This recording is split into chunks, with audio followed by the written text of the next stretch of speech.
So a few years ago, I rebuilt a steering rack, or attempted to rebuild a steering rack, and it didn't work. So I knew it was something to do with the control valve because I didn't really strip down the control valve. But here is a control valve. I actually have two control valves. So this one, I've already started partially removing it, is actually from my left-hand drive, Stag. And this one is from a rebuilt Stag. It was actually a right-hand drive one that was rebuilt, and it came to the USA. So I thought, let me compare the control valves and see what's going on here. Now, first thing I noticed with my control valve is that there is, if you look at this one, there's a ring here that is holding these two parts together. So when you, okay, so let's talk about how you undo this. So the first thing you do, actually I did something that I didn't need to do, is there's a, this sits inside here. The first thing you'll see is there's a circlip holding that bearing on. I took that off, but I didn't need to. And what you do is you get a mallet and you pump it, push it through here, and it'll pop out. And then you get this thing. Now another thing, I just make some observations. I have, as I mentioned, I have a left-hand drive rack and a right-hand drive rack. This top cover looks both the same for the left-hand drive and the right-hand drive. And so these two things, let's put these side by side, is the only difference that I see between these two, the right-hand drive and the left-hand drive, is the gears are machined differently. Now, as I said, my rack didn't work, so I said, okay, let me pull out the control valve and see what's going on and do an experiment and see. But also, one thing I wanted to make sure is there's an actual torsion bar inside the rack. It's very interesting how it works. And on my very first rack I rebuilt, I actually had to change the O-rings in the torsion bar. And the reason what happened was, you'll see there's a torsion bar, there's an O-ring that sits at the top, and there's another one here. And I think the only way to get this one out is I take the bearing off first. And this is the one that I haven't pulled apart. There's a little pin, what are those pins called? I forget.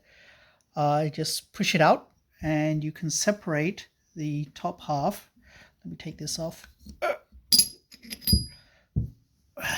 And what happens when this O-ring leaks, you will see fluid coming out of the top of this thing. And that's actually what happened on my one. It started leaking and then I decided to change it. So I don't recall changing this, but the O-ring is in very good shape. So I must have changed it at some point. Anyway, another thing you got to watch out for is when you do separate these two, this thing has slots in them, as you can see, and it sits on this. And then you may say, oops, I pulled it apart, but which way does it go? So here's one that I haven't taken apart yet, but the way I can see it goes is, let's put this mark, there's two grooves in there, and let's expand on this photograph here. You see those two sort of grooves, those machine grooves inside this shaft. So you'll see this machine grooves on that shaft. This dot, let's say, go back here, there's two, there's one in the middle and there's one on each end. So the hole in the middle needs to be aligned with those two slots. So as you can see on the other side, there's no slot. So if you do pull it apart and you got confused which way it goes, this can be your gauge. So I have taken a picture of this to indicate which way it goes, which way, one way or the other. Now I'm suspecting, and I don't know, this ring holds the two parts together, and it's possible, I don't know, I got to figure out if this is meant to sit here, if it doesn't have that ring, could it slide up and down inside the control valve? That I don't know. It could be possible, but I'm not 100% sure. Another thing I noticed is this rack. Here, there's actually two grooves here. There's an O-ring that sits in the end. There's a ring, there's an O-ring seal, and then I think the top one's a wiper. Actually, that's interesting. That's slightly different to this one, or probably the same. But here you can see there's definitely just a groove. I can feel it. You can't see it too much, but there's a groove in here. So, you know, this rebuilt rack will probably leak again eventually.